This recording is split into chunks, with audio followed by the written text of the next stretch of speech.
I'm Louis Reed, the president of the Board of Aldermen in the city of St. Louis. And in that stead, I'm the head of the legislative branch of city government.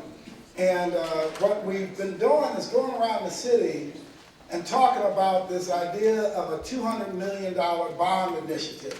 And the reason why it's really important for you to engage in this process, whether the bond initiative passes or not when it hits the ballot, it's important because these things have almost an 80% success ratio when they hit the ballot. So if it hits the ballot, more than likely it will pass, right?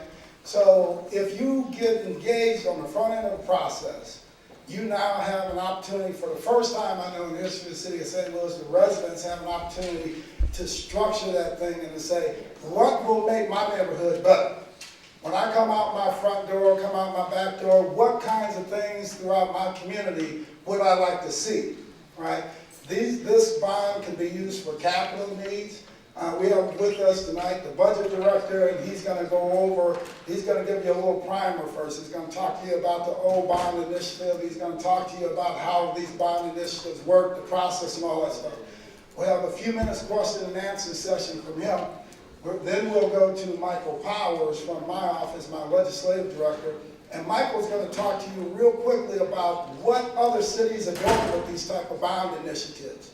Then we'll go into breakout sessions, and you're going to have right about 20 minutes maximum in that breakout session to come up with some ideas, and we're going to have team leads at each one of the tables to bring those ideas back. And once those are reported out, we're going to take that information, and over the course of these different sessions across the city, what will come out of that is a bond, a bill that will better reflect what the residents would like to see.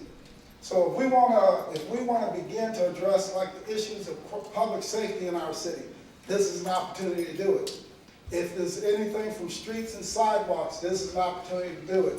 If it's something to do with education, this may be an opportunity to do it. We also have with us a couple aldermen. We have Alderman, stand up. Sam told me he wasn't going to stand up, so I'm going to force him. Stand up, Alderman. Yeah, Alderman Sam Moore from the 4th Ward. Alderman Antonio French, our host alderman. Thank you, Alderman Antonio French. He works hard down in City Hall for you. And I didn't see any other aldermen here, any other elected officials here. I know Chris Carter is here. I know his son, Alderman Carter, is going to be here in a little while also. So let's give them a round of applause.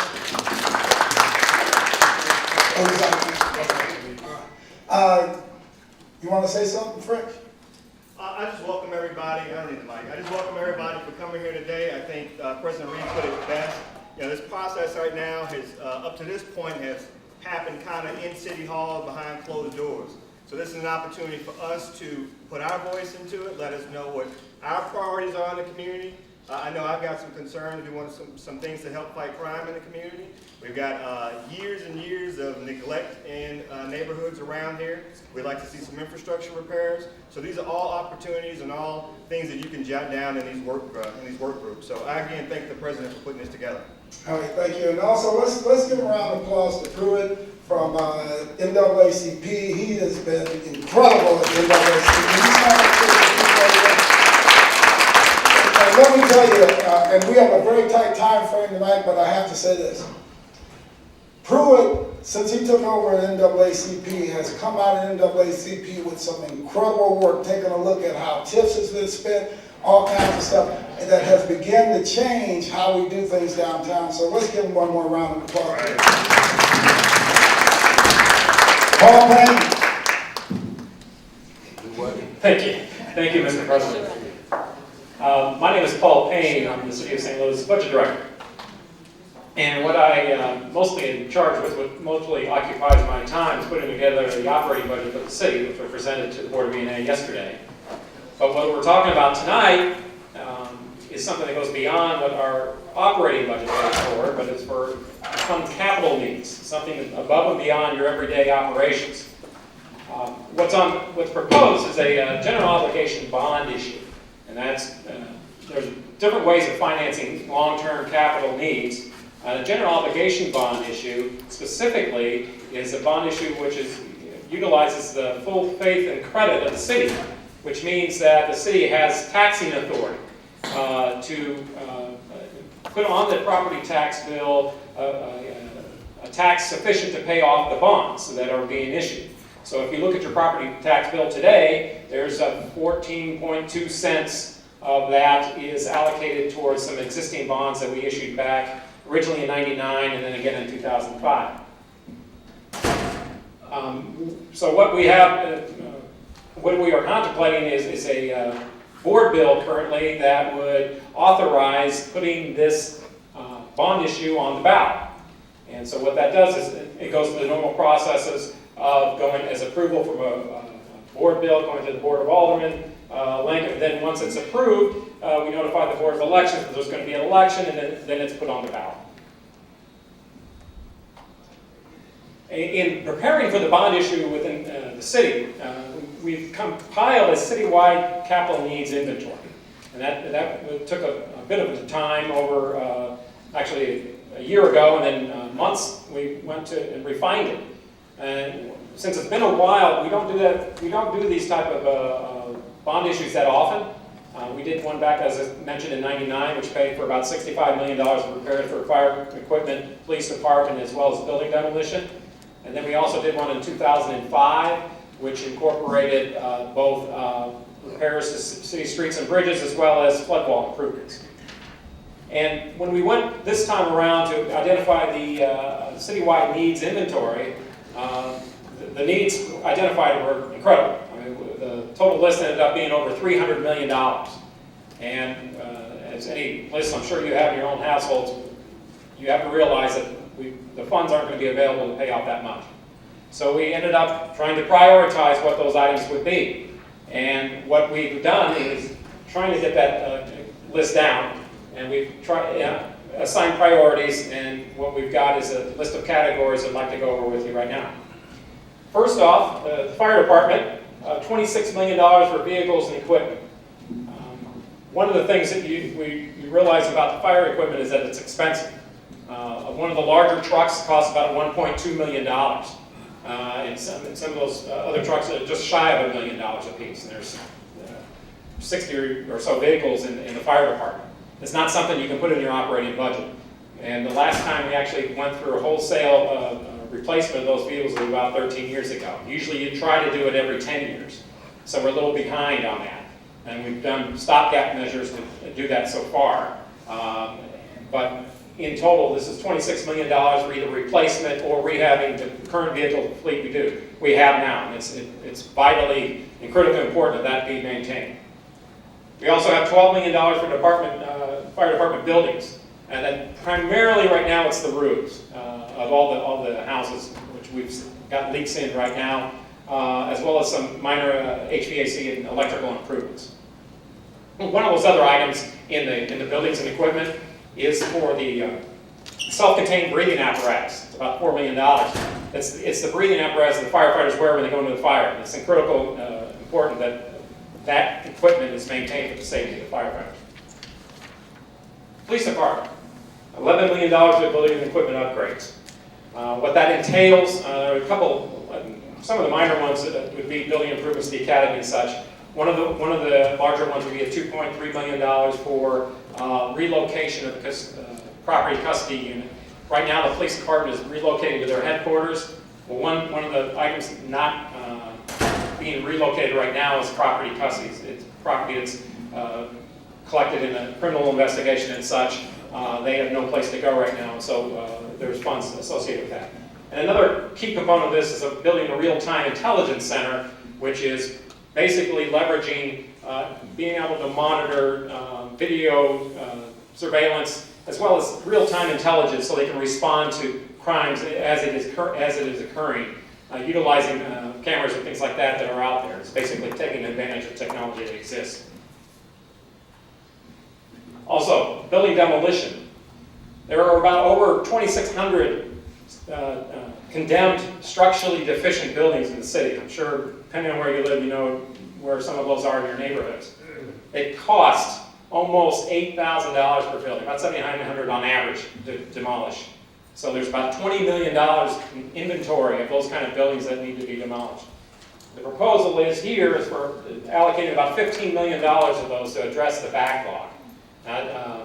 Of course, some of those are in historic areas and things, and those are, we felt that would require a little bit more scrutiny before you tear them down. But majority of those are not necessarily historic or in other neighborhoods that are just as a threat to public safety.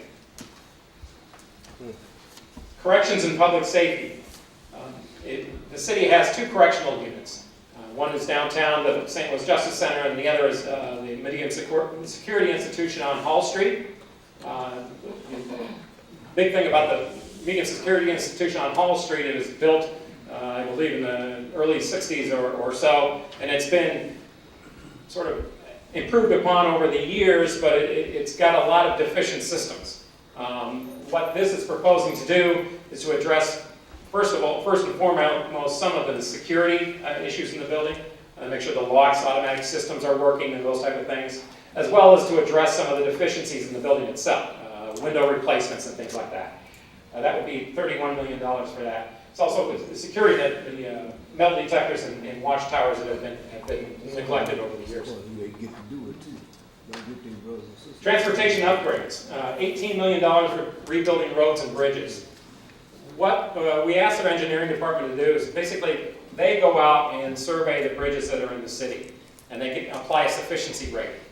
What this entails is that it identifies those which are of the lowest efficiency and said these are the ones we need to repair. These are the ones we need to fix. So it's not like they go through and they chose the ones that are worst off. It's not like they are in danger of collapse or anything, but what it means is that they are close to, they have been deteriorating over the years and need to be replaced.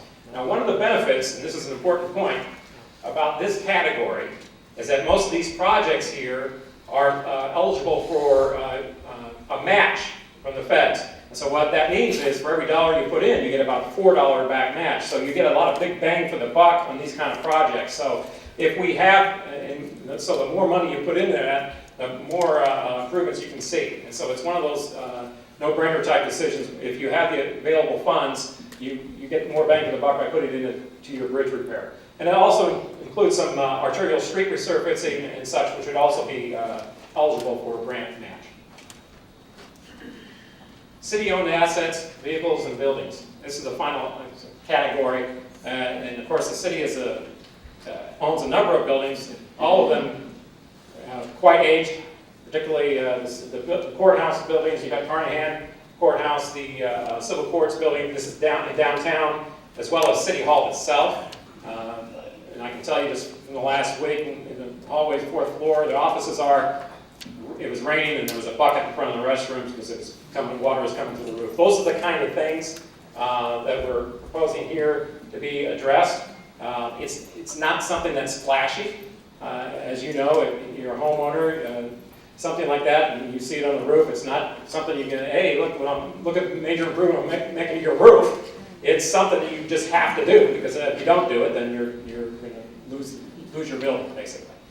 Also included in here is about $8 million for replacing some of the rolling stock of the city, and that includes everything from dump trucks and as you can see in the picture there, the refuse vehicles and things like that.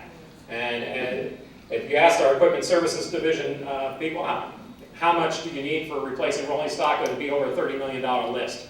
And so this was basically trying to address that portion which is most needed, and then we just had to say, okay, after that, that's enough. And we ended up with about $155 million worth of list from a $300 million need category. And those are so that's what we ended up recommending as a capital committee. And as I said, when you issue these bonds, what you end up with, there's various ways of doing it. And I do have a scenario here. If let's say you had a $175 million issue, you can issue that. That would give the authority for issuing up to $175 million, let's say. That doesn't have to be an issue. That can be issued over time. And so in other words, it could be several issues. And in this scenario, what we got before you, You would take, okay, let's say it was $175 million. You can issue 45 of that this year, and because there is a property tax rollback, which is currently scheduled for the later part of the year, you capture that. You don't increase it, and you don't let it roll back. You capture that and issue $45 million, and then the next year you can issue 65, and the final year 65 for a total of 175. That would be a no increase this year, 15-cent increase on your property tax bill next year, and then it stays that way for the following issue.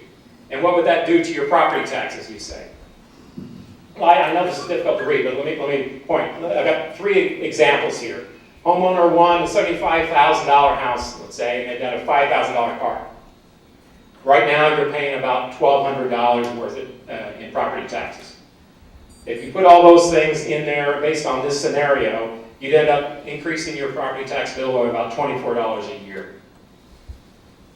Homeowner 2, $125,000 house, $15,000 in car, you're paying $2,181, about $2,200 a year in property taxes.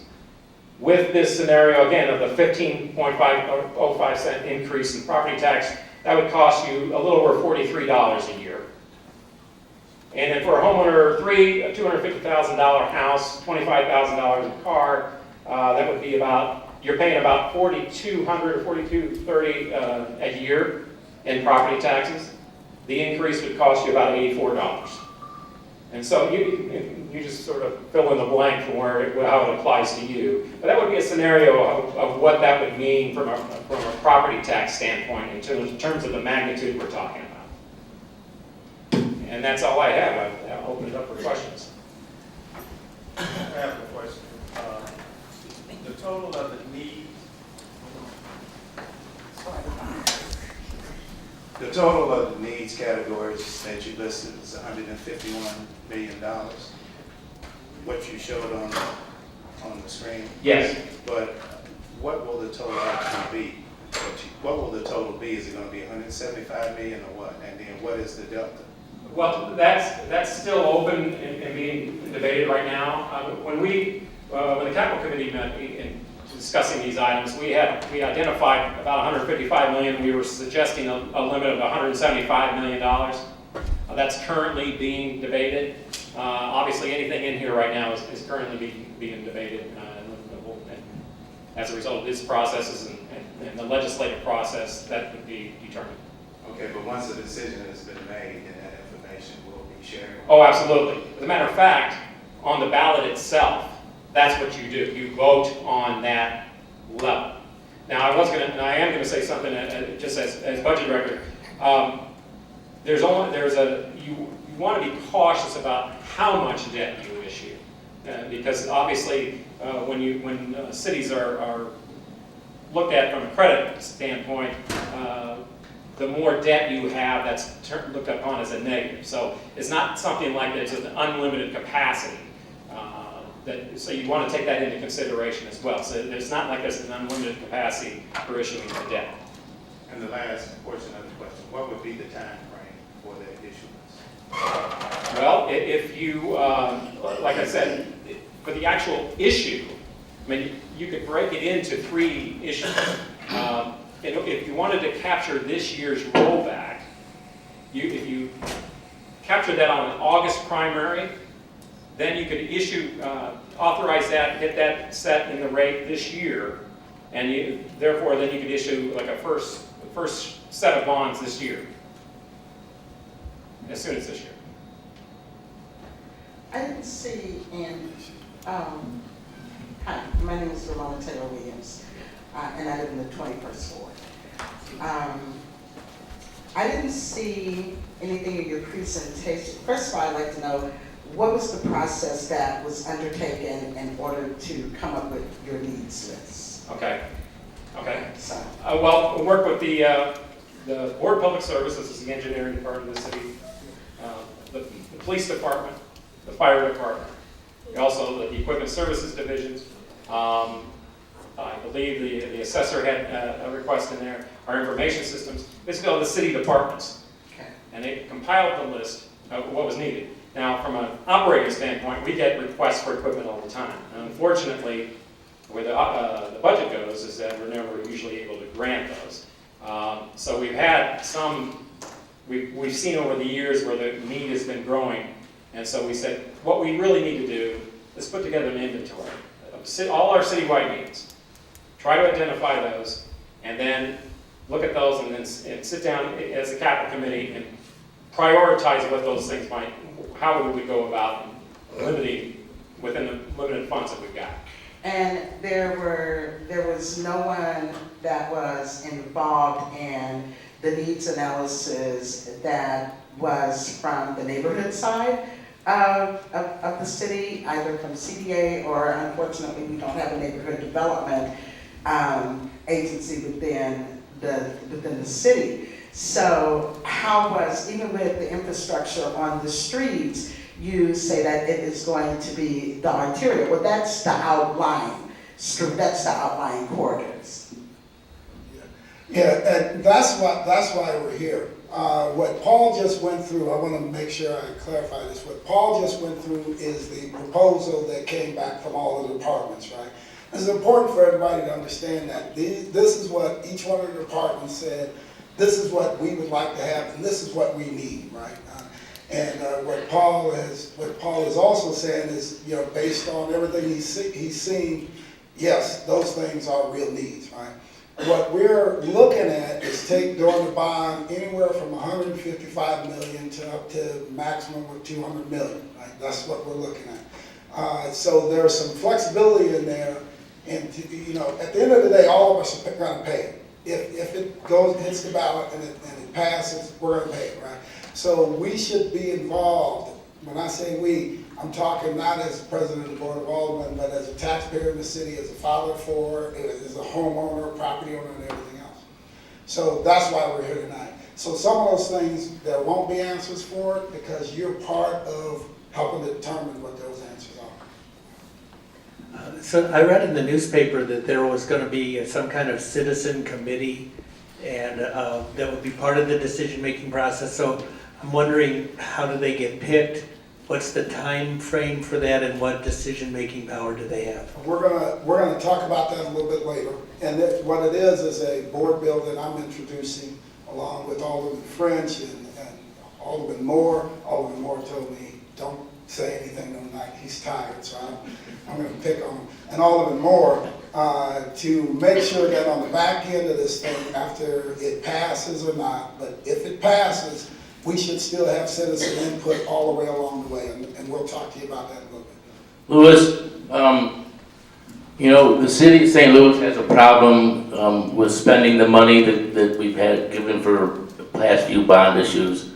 They've had a problem with HUD money and federal money being distributed in areas where it wasn't supposed to be used. Now, we're coming up with a $155 to $200 million bond issue, but we don't know what it's going to do. You know, is it really going to, the last Proposition S, I believe, or P, was going to buy a bunch of new fire trucks and stuff for that $3 million, but instead they put it in the pension system. I'm wondering how much of the stuff that we're seeing is smokescreen, and who is going to be the one to make the final determination what needs to be done. I would also ask if we've already applied for bonding from a bonding company. If we have, what have we submitted to them as the projects in order? Let me address that. Before I get to the bond issue, I want to address Proposition S for a minute. That was specifically when Proposition S was passed. But specifically, $11 million was dedicated to the pension systems of both firefighters and police officers. And every year since that time, that $11 million has been appropriated for that purpose. I mean, so that was by ordinance, and that was included specifically for that purpose, and that's where it's been going. I don't know if this slide is on here, but from the last meeting, but I did have detail from the 99 bonds as well as the 2005 bonds about how that was spent. As I mentioned, it was about $44 million for fire department issues, $11 million for the police for building demolition, and $10 million for the police department. Is that slide? Okay. But that's exactly where it went. And I'll be able to show you exactly where those funds went. And when The only issue that comes up when you talk about bond issues and when they talk about flexibility in spending, remember when I mentioned streets, for instance, when you can get a grant match? Sometimes those grants aren't awarded. And so in that case, what you want to do is say, okay, well then, if we don't get it for this bridge, then maybe we could use it for arterial streets.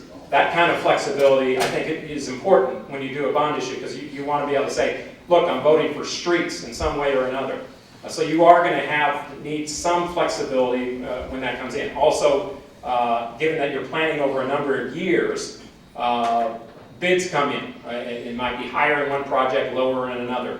So you want to be able to address those projects. But I guarantee you, if the bonds are issued for a specific area, let's say fire department or something, it will be spent on that area, and that's just how I can tell you from '99, and that's how it went. The voters weren't told that the bond issue was directly related to pensions. They said we were told it was going to be putting in new equipment, replenishing things that we're talking about now. So yes, we were spokesperson on the last one, and now we're trying to do it again. Hey, Dan, can you talk to Paul about that in a second? Because I remember that one, but the reason why, because we have a really tight time frame. They're going to need us out of here at 8, and we're really pushing the envelope right now. I want to get a couple more questions in before we move forward. But again, remember the reason we're here, and I know this seems odd to everybody, but the reason we're here is to have you involved in the decision making, right? And then to keep you involved on the back end. So some of those things that you're normally used to asking elected officials, you're used to saying, hey, what's for dinner? You know, what did you make for dinner and what's in it? It's not that way anymore. We're saying, okay, let's all go in the kitchen, here are the ingredients, how are we going to put this together, and what are we going to make for dinner today? And that's what we're here to do tonight. The gentleman back there. Yes, my name is Kumar Lee. And I have a simple question. There are some good suggestions I saw on the board. But when it comes to the Intelligence Center and the keeping of the surveillance footage, what policies do we have in the city of St. Louis to monitor this? What policies do we have to ensure there's not automatic abuse or abuse of other people? What policies do we have on board to ensure that aldermen do not use these to monitor the political opponents or other reasons? I talked to a gentleman who worked for the city. He told me that the alderman wanted to shoot porno through the surveillance camera. I don't know about that. There's probably easier ways to make money, especially as elected officials. That'd be a bad move. I know some people that don't make the best decisions, but that'd be a really bad one. But here's what I say to that. Number one, those suggestions are great suggestions, right? What are the policies that we're going to wrap around this, right? So when you're in your group discussion, you need to say that whatever it is, whether it's the surveillance footage or whatever, we need policies and procedures to wrap around to assure blah blah blah blah blah blah. That's what we need, because we're going to take that back and we're going to bake all that stuff in, right? So it's important that you have that as one of the ingredients that we're talking about tonight. We probably have the opportunity for one more question before we go. Yeah. I was just wondering, how does any of these, what we're proposing, my concern, or I'm sure the concern of many people here living in the city, how does any of this improvement affect the fact that there's crime on our streets? And how does, or what are we doing to address that more specifically in terms of our youth, in terms of employment, etc.? Did everybody hear that? Yeah. Remember that when you go in your breakout sessions. That's a very important part. Remember that when you go in your breakout sessions and come up with some stuff. Say, okay, if we're going to make a capital improvement to this city, what could we invest in to impact the crime that we see throughout our city, right? That's why we're here tonight, that kind of stuff.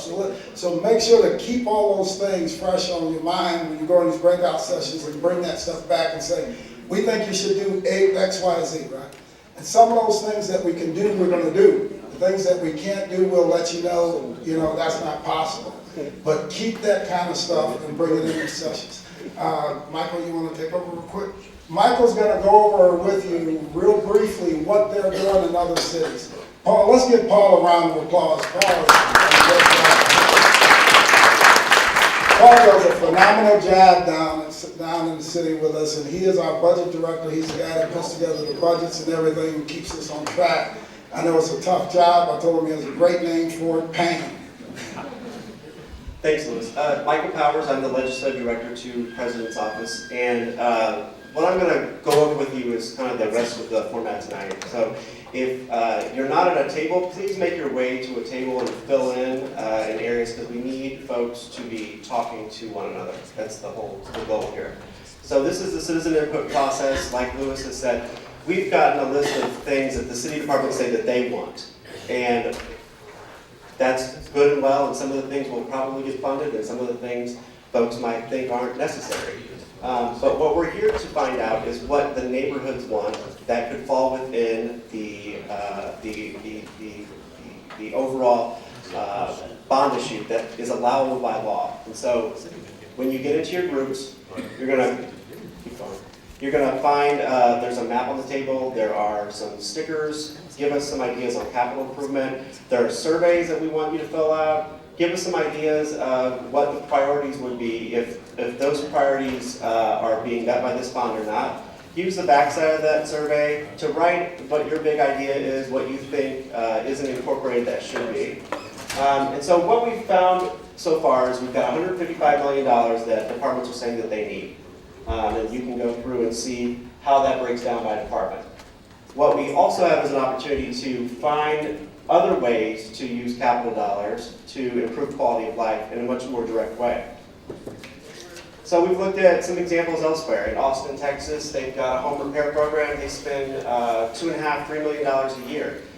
This program kind of fills that gap between the people that are on a list waiting for the repair and the people that are getting it. And so they're able to do 300 to 400 houses a year with that bond issue. In Oklahoma City, they have $75 million set aside for job creation. And they use their bond to give companies that show that they've produced the jobs, so it's after the jobs have come in and after they have verified that those jobs are paying a living wage, that they get an incentive to maintain those jobs in the city, and they come there expecting that once they prove themselves, they will benefit from locating there. If you look at Phoenix, Arizona, they've got funds set up to help folks in historic districts who need extra help redoing their facades or meeting the standards set by the district. In Tacoma, Washington, they spent a large amount of money decentralizing police operations so that the police were more inside neighborhoods and really in touch with what was going on, creating these police substations. So what have we done in the past in St. Louis? St. Louis at one point was the place people looked to find innovation in bond issuances. We built major infrastructure, major landmark buildings like the Civil Courts Building, Kiel Auditorium, the Allo Plaza, and created the whole Gateway Mall with bond issue. Things like hospitals and neighborhood rehabilitation, widening streets, street lighting, built the entire network of Cobra head lights through a bond issue now. This is a much bigger scale of a bond. We compared it in terms of 1955, we'd be talking about $955 million, so keep that in context. Really working on the correctional centers and making parks more accessible and beautifying areas, making improvements to streets citywide, keep going. Building the planetarium, funding art museum infrastructure, working on the city's flood control systems and environmental measures that were made. So on the table in front of you, you're going to find a survey. We've asked you to select 3 priorities of that list. You can select more than that or less than that if you'd like. We've also given you the opportunity to give us a new idea and use the back of that sheet. We're going to collect that at the end, so just make sure it's there with the map. At each table, there's a facilitator, I hope. We might be short a couple, I didn't expect the turnout. But we've got Natalie Bowell. Natalie, if I can get you to move to that table, please. We've got Rachel Green at this table. We've got Danny Jandusa at this table. We've got Annie. We've got Madeline. We have Kaylin. And anyone else that thinks that they can help move conversations and really get to identifying community needs, just please step up. At the end, we'll ask you to, and we're all going to be floating around. We've got Alderman French, Chief of Staff for our office, Tom Shepard, Lewis, Mary Collins. So when we come back together, we'll ask for someone in the group, whether it be your facilitator or someone else who wants to opine, to kind of go over some of the themes. What did you hear? What are people expressing? And we'll document that, and like Lewis has said, we'll take that back with us as we move to the next phase of considering this bond issue. All right, so we're going to start table to table. If the first table covers something that you all had in mind, we will still note that you're concerned with it as well, but try to bring up the new things that haven't been covered. We're going to start off with Rachel Green, and I want to thank all the facilitators and everyone for coming out. We know it's Holy Week. We know that everyone has tight schedules, and we know you didn't give a lot of notice. But this is, again, just the beginning of these discussions. So I'll start off here with Rachel, and tell us what you found out. Thank you. So the first thing we had was that the Intelligence Center is a bad idea, and that there are better ways to fight crime. The bridge repairs are incredibly important, especially the Compton overpass is in real disrepair, and there's concern about that. In terms of alleys, there's concern that the homeowners aren't taking care of trees and trash that are in the alleys. And in addition to that, there was some concern about the fact that folks are paying now more for trash hauling and getting less for the money that they're paying. In particular, I think there was a suggestion that because we're using the big dumpsters now, trash has become anonymous. And so people can just come in wherever they want, dump whatever they want. And so there was a suggestion to go back to trash cans in the alleys.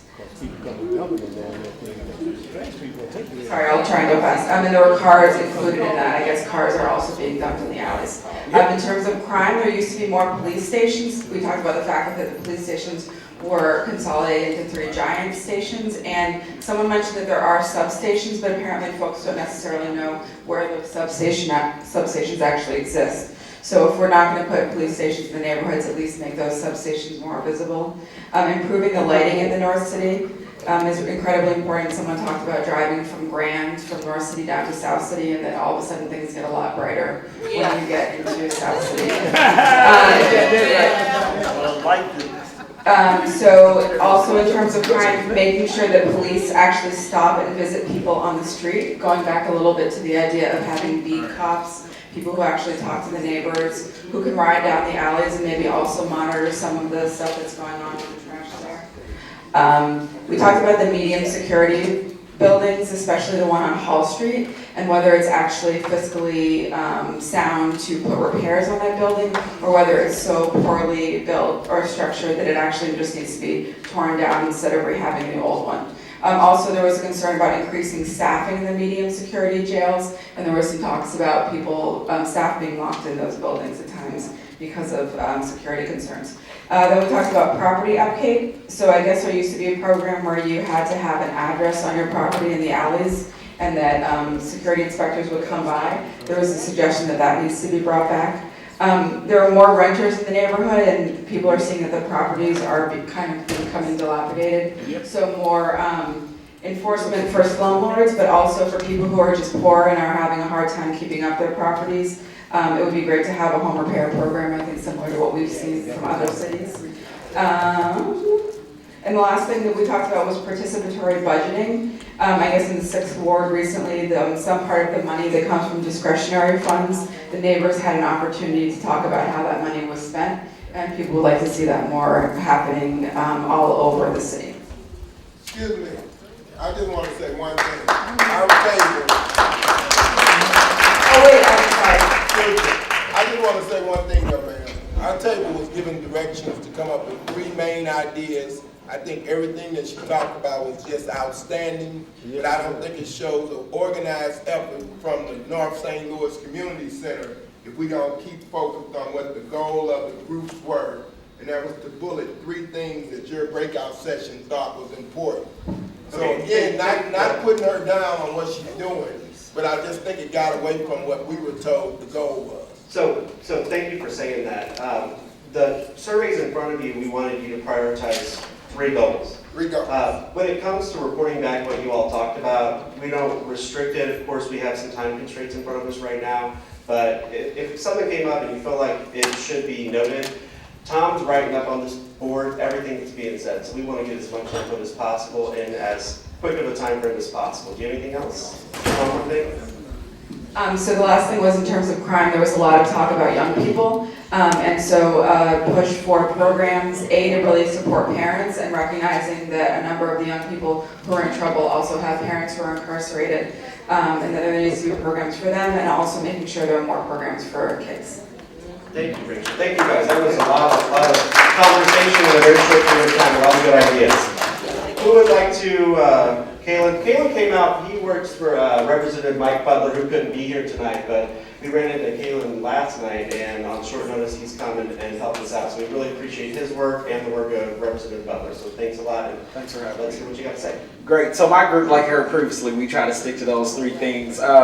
One of the main things that many of us had in common was the economic development and the business incubation part of it. And we realized that if we do many of these things on here, it's all going to go back to economic development anyway.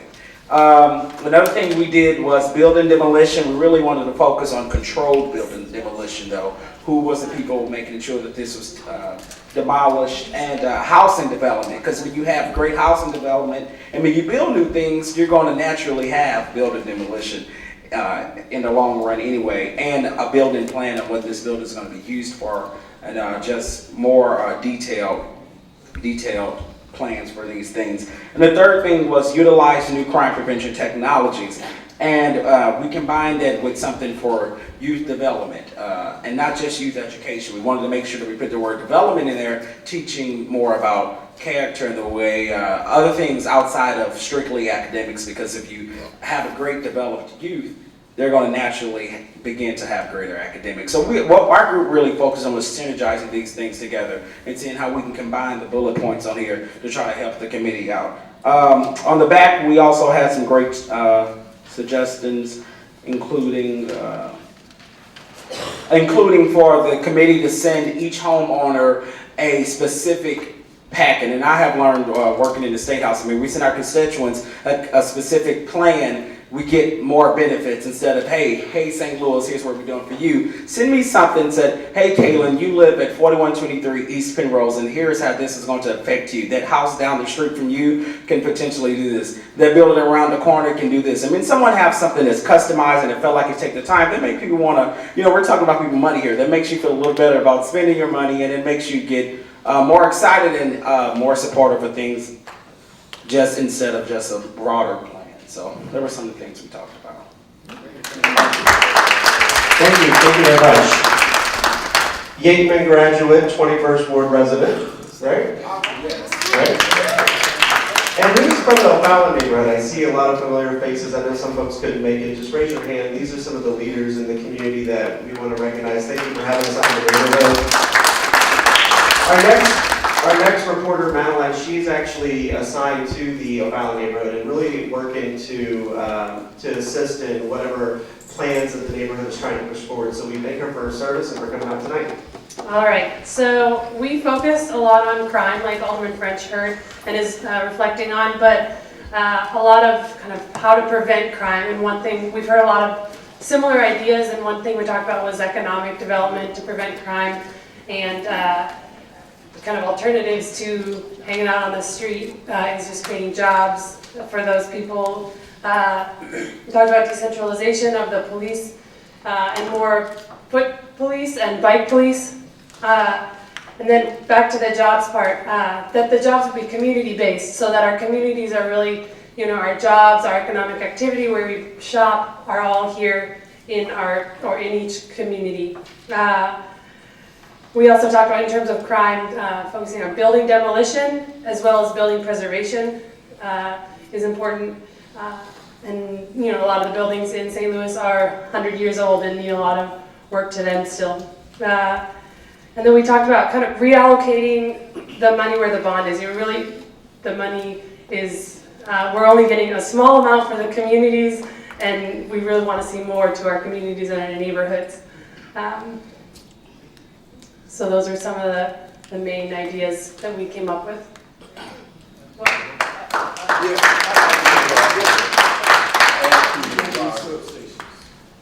Some of what she just said, especially in regards to our community, our neighborhoods. What are the statistics behind busing versus the many of schools? I'm a teacher. The many of schools that have been closed down for the sake of, and the busing issue has become major, as we know in the media in terms of, you know. So my thing is this: if we're going to build communities, why don't we, instead of busing, reopen some of the schools that they've shut down? And that keep our children close. I see too many times children on corners shivering, alone, vulnerable to all kinds of things, when that is not necessarily necessary. Right up the street from me, I live at Pagin Academy. There is a school right there that's been boarded up for years. Why aren't we addressing this issue, this thing, in regards to our youth? That's really reflective of the community, making sure we have a livable community where the schools are in our area and busing to me transportation is a waste of money. accessible. It has snowballed. I'm sorry.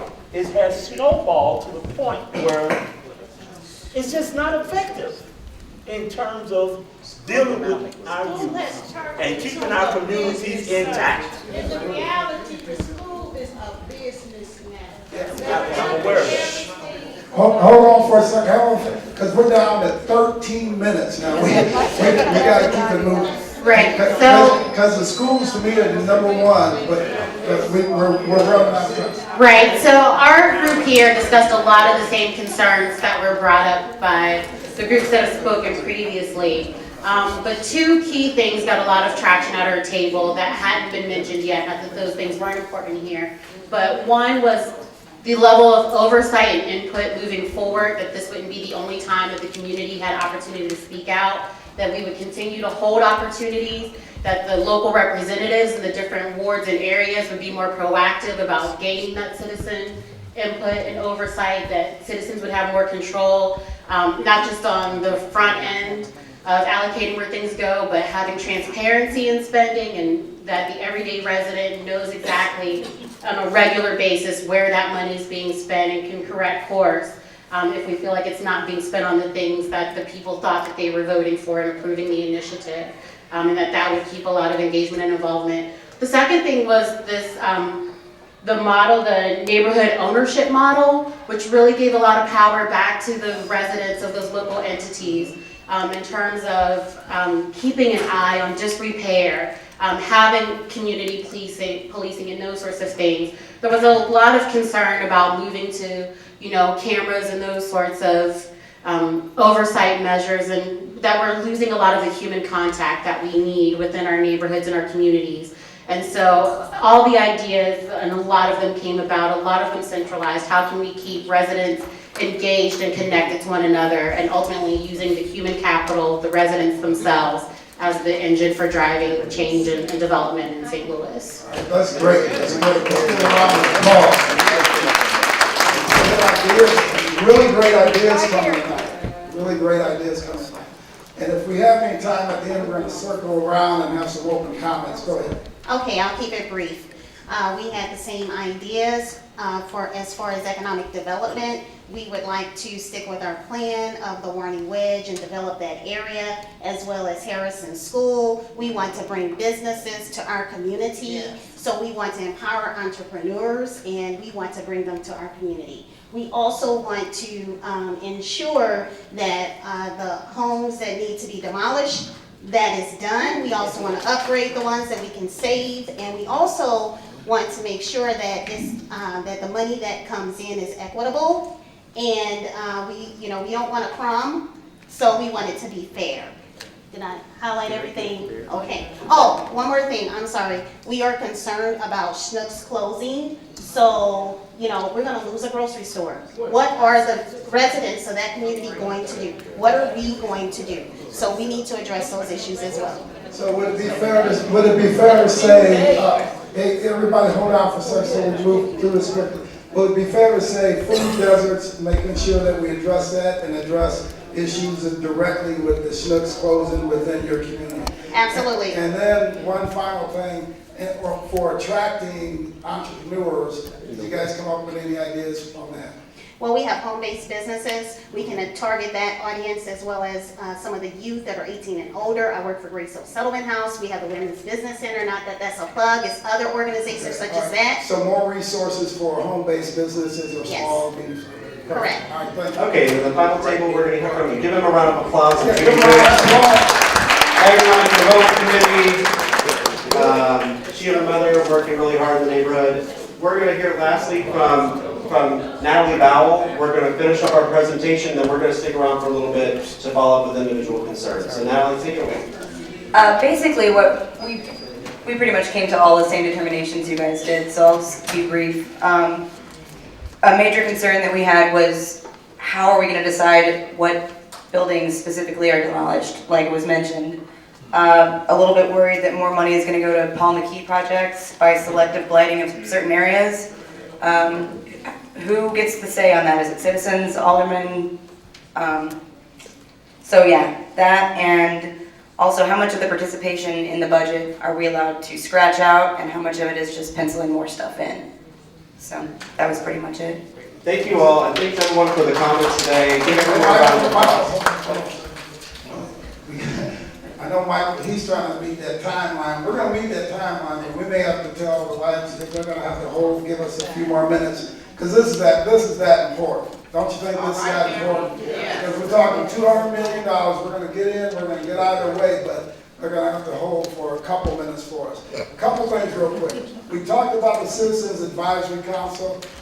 We've introduced a placeholder bill for that, and that's gonna move with this bill. So when we introduce this bill, and when they move, they're gonna move together. The Citizens Advisory Council would be a 9-member council. 3 members would be appointed by the mayor, 3 members myself, and 3 members from the comptroller. And would be citizens from throughout the city of St. Louis. And they would come, Citizens Oversight Council, they would come in and they would provide oversight on the back end of this bond and make sure that it's being spent and allocated in the way that it was supposed to be spent and allocated, right? And we're gonna do, initially we were thinking 2-year term, but all of that stuff again is just in a placeholder bill. But the idea is to make sure that we have citizens involved on the back end. So if you have specific ideas related to that, make sure you get it to us so that we can move forward with it. You have Alderman French here, you have Alderman Sam Moore here, and all of us are going to be working on these things together. Alderman Moore? What prevent us or prevent the mayor from dipping into the pot and taking that money and doing like we had $1 million budget for crime prevention, and he took that money and put it in the general revenue fund? What organization or what prevention do we have to prevent the mayor from taking this money from? Who are our enforcers on this project? Well, that's why we're going to put that advisory council in place from things that we've experienced ourselves in going through these things, seeing them pass, and then seeing them just barely miss the mark of what we're trying to hit. We're going to do everything we can on the front end to try to pin some of that down. Also, some of the language that we're going to put in the bill and how we're going to put pools of money together. All of those things are things that we're going to really take our time to make sure this thing is structured as tightly as we can, because it's that important. I don't know about you, but I don't want to wake up another day and find out another child has died on the streets of the city of St. Louis, and we continue to do the same thing. We can make some drastic changes. We're getting ready to spend $200 million, and you have to view it from that standpoint. Even though it still has to go and be voted out by the Board of Aldermen, it has to then be voted out by the members of the people throughout the city of St. Louis. But at this point, you have to view it like we are definitely going to spend that $200 million, and have your voice be heard and have your opinions burned into that bill. All right. Alderman French, you want to say something to close out? Again, I'm just thankful for everybody for coming out tonight. I think these things are informative, and I think it's important everybody understands what's going on in your community and what's going on in your government. One of the things I want you to really understand about this process is that it is going to take a while. And so your voice is being heard, and you should thank the president for doing that, because this normally just goes right through. And so the president has slowed this down and allowed the community to voice their concerns. We've got a lot of concerns. Some of the things can be addressed by this, some of them can't. The gentleman mentioned the schools. The money in this bill can't go towards schools.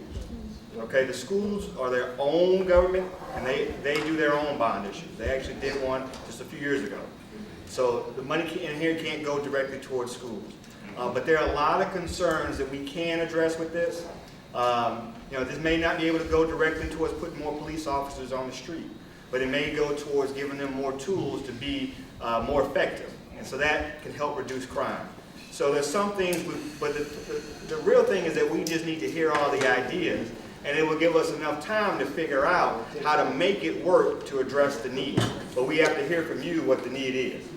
Okay, so these will go on. Please come to these meetings. This bill will eventually go to the Ways and Means Committee hearing. All those meetings are public. You should come. We should see you. We should hear you. You should ask to speak. And please come to the Public Safety Committee next week, because the police chief really needs to hear what we heard tonight. Thank you so much. I got one last thing. The Bond Oversight Committee that President Reed's speaking of isn't just particularly for the bond that's in front of us now. If it is passed by the Board of Aldermen, it will apply to every bond the city passes from this point forward. So many folks were asking about the 1999 bond issuance. Many people in the elected positions hadn't seen where that money went until we started this process. What this is going to create is an ongoing review with ongoing reporting where people can come out every time someone requests money for something and determine if it's equitable, if it's timely, if it's accountable, and if it's going where the priorities that you set here today dictate it to go. Last thing, we've got a website that we have set up. If you go online, you can go to our website. It's called Propel STL, PROPELSTL.org. On there, you'll see a map. You can click on the map and do similar to what you did tonight. You can identify some of the capital needs in your neighborhood. You can give us an idea for how this is spent. This is going to be a platform for engaging the Board of Aldermen. It's going to be there for the time that I'm in the position I'm in, because I'm overseeing it at least.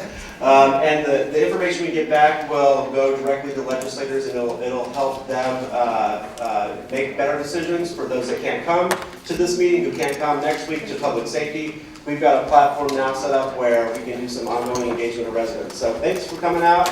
We've got cards. We've got some information on Nextdoor at your table. It's a website for your community where you talk about the needs of the neighborhood together, nextdoor.com. And again, thanks for having us to the YMCA, and thanks for coming out.